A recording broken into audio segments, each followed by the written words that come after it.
Hyderabad city police के ताउन से आकार आशा चैरिटेबल ट्रस्ट की जानिब से मुफ्त प्लास्टिक सर्जरी के लिए कैंप मुनक्किद हुआ, जिसका इफ्तिताह Hyderabad city commissioner of police M Mahendra डी के हाथों अमल में आया। साउथ जोन के इलाके में इस फ्री कैंप में कई अफराद रुजू हुए। ऐसे अफराद जो पैदाइशी या फिर सड़क हादसे में या फिर ट्यूमर जैसे अमराज को प्लास्टिक सर्जरी के जरिए दुरुस्त किया जाएगा। इस मौके पर कमिश्नर पुलिस के हमरा साउथ जोन के deputy commissioner of police V Satyanarayana, additional deputy commissioner of police Babu Rao के अलावा डॉक्टर्स भी मौजूद थे।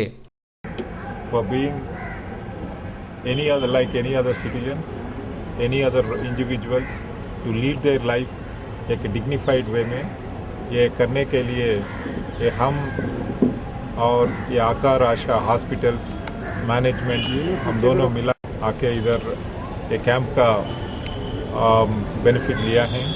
ये सब पेशेंट्स को हॉस्पिटल में एडमिट करके उनका ट्रीटमेंट जो चाहिए लॉन्ग टर्म पे, आने वाले दिन में ऐसे कैंप्स ये पूरा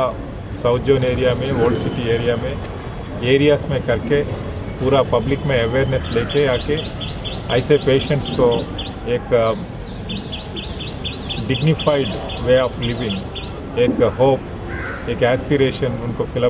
करने के लिए हम हैदराबाद सिटी पुलिस की तरफ से और आकार आशा ये हॉस्पिटल्स मैनेजमेंट की तरफ से हम एक जॉइंट एफर्ट करेंगे।